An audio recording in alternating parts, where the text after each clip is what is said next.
नमस्कार, मैं doctor Gajendra Singh, SPC government college Ajmer.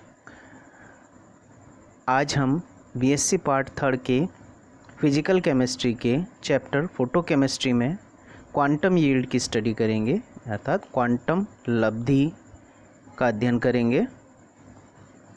Quantum yield हम किसे कहते हैं?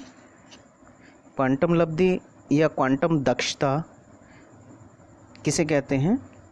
किसी प्रकाश रासायनिक अभिक्रिया में अवशोषित ऊर्जा के प्रत्येक क्वांटा से रासायनिक अभिक्रिया में भाग लेने वाले अणुओं की संख्या को हम क्वांटम यील्ड या क्वांटम दक्षता कहते हैं। इसे हम फाई से प्रदर्शित करते हैं।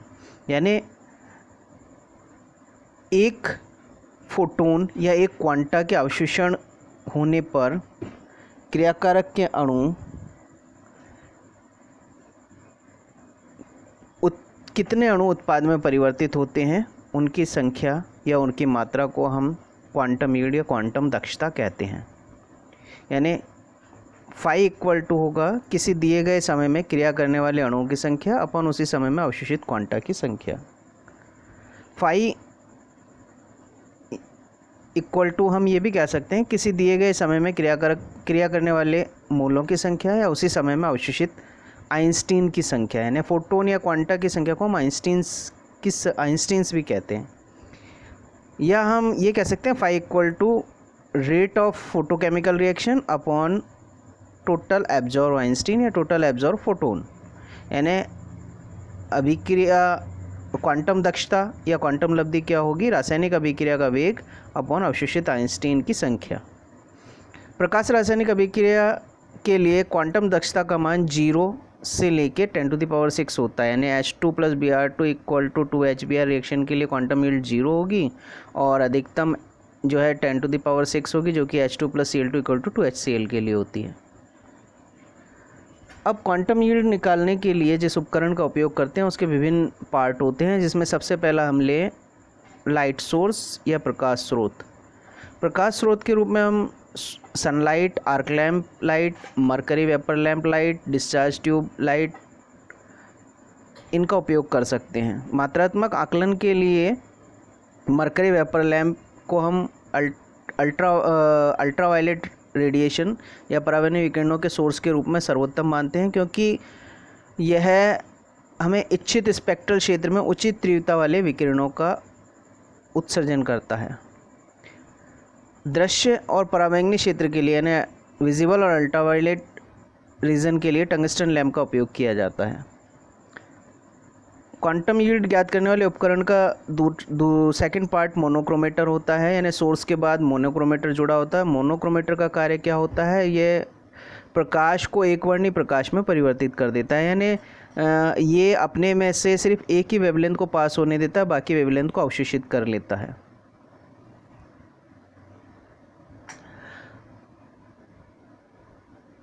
क्वांटम यील्ड ज्ञात करने वाले उपकरण का जो तीसरा पार्ट है वो रिएक्शन सेल है। रिएक्शन सेल ग्लास या क्वार्ट्ज की बनी होती है। ये जब मोनोक्रोमेटर से लाइट रिएक्शन सेल पर इंसिडेंट होती है तो रिएक्शन सेल्स में उपस्थित गैस या लिक्विड या सॉलिड पदार्थ जो है वो कुछ भाग का अवशोषण कर देता है, बाकी पारगमित हो जाता है। रिएक्शन सेल में प्रकाश के इंसिडेंट होने और पारगमित होने के लिए 2 विंडोज़ होती हैं। यानी प्रारंभ में और आखिरी में 2 विंडो होती है। एक में प्रकाश का प्रवेश होता है और दूसरे में प्रकाश का निकास होता है। रिएक्शन सेल्स की जो दीवार है वो थर्मोस्टेट की तरह कार्य करती है, और अगर लिक्विड सब्सटेंस जो है लिक्विड है तो उसके लिए रिएक्शन सेल्स रिएक्शन वेसल्स की तरह वर्क करती है। लास्ट पार्ट जो होता है वो डिटेक्टर होता है। ना रिएक्शन सेल से जो विकिरण पारगमित हो जाती है वो डिटेक्टर द्वारा डिटेक्ट कर ली जाती है। उनकी तीव्रता डिटेक्टर द्वारा ज्ञात कर ली जाती है, और जो तीव्रता है वो अवशोषण को बताती है, फोटोन के अवशोषण को बताती है।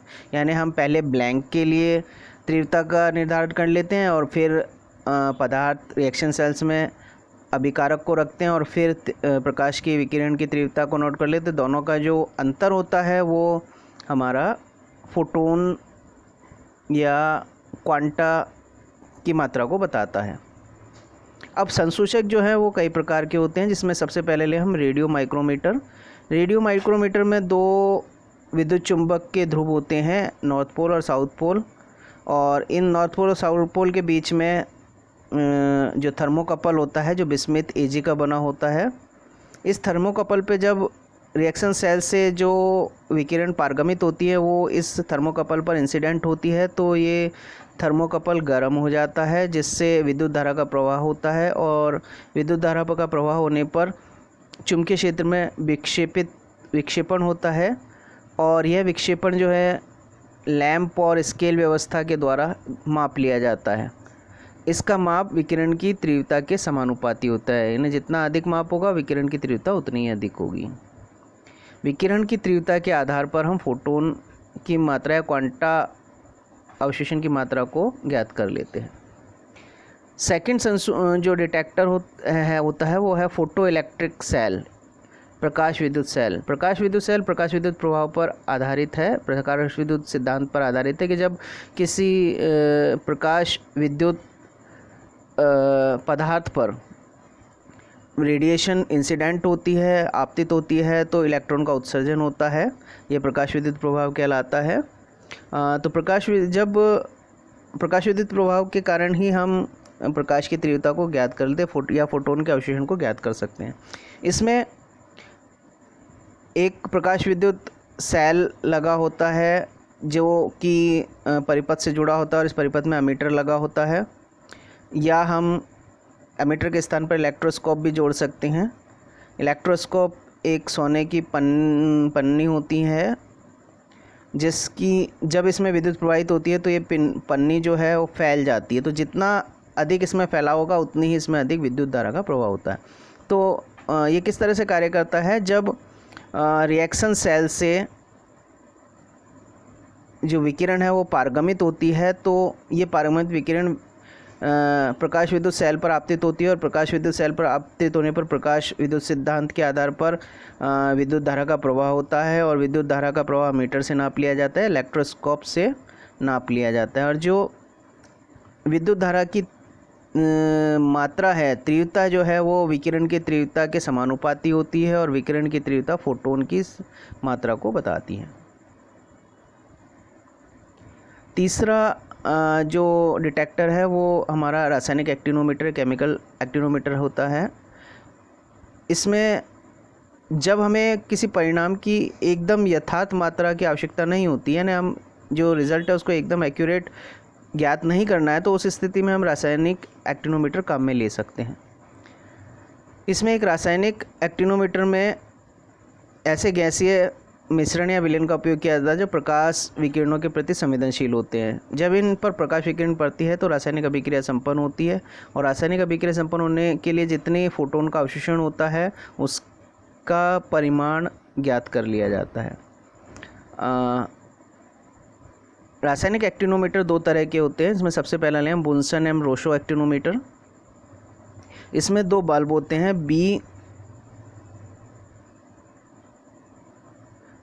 एक बल्ब बी और एक बल्ब डी होता है। बल्ब बी में हम वाटर भर देते हैं और उसके ऊपर हाइड्रोजन और क्लोरीन गैस भरी होती है। बल्ब डी में हम वाटर भर देते हैं, डी और बी को हम एक अंशांकित केश नली से कनेक्ट कर देते हैं। इस केश नली में वाटर का मूवमेंट हम स्केल पर नोट कर लेते हैं।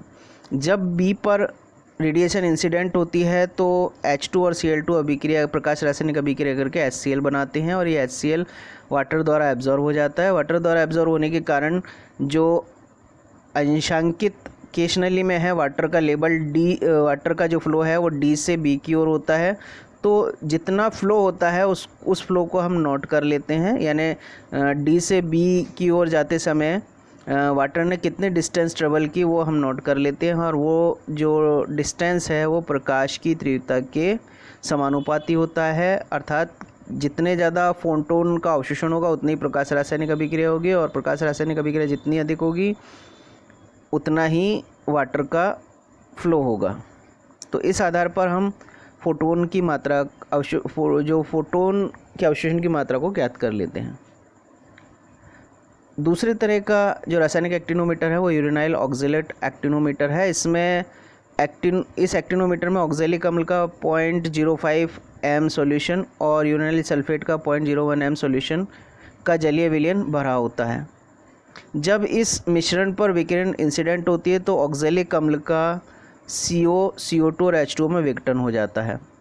KMnO4 की सहायता से हम प्रारंभ में ऑक्जेलिक अम्ल की मात्रा और प्रकाश रासायनिक अभिक्रिया के पश्चात विघटन होने पर शेष ऑक्जेलिक एसिड की मात्रा का आकलन कर लेते हैं और जो डिफरेंस होगा वो अवशोषित फोटोन के समानुपाती होगा, यानी प्रकाश की तीव्रता के समानुपाती होगा। इस आधार पर हम फोटोन की मात्रा ज्ञात कर लेते हैं। नेक्स्ट जो है वो जो है डिटेक्टर वो है थर्मोपाइल। थर्मोपाइल कई सारी विभिन्न मेटल्स की प्लेट्स की सीरीज होती है। ये सीरीज जो है वो गैल्वेनोमीटर से जुड़ी होती है। इन सीरीज के मेटल की सीरीज के आधे भाग को प्लैटिनम ब्लैक से ब्लैक कर देते हैं और शेष आधा भाग ओपन रहता है।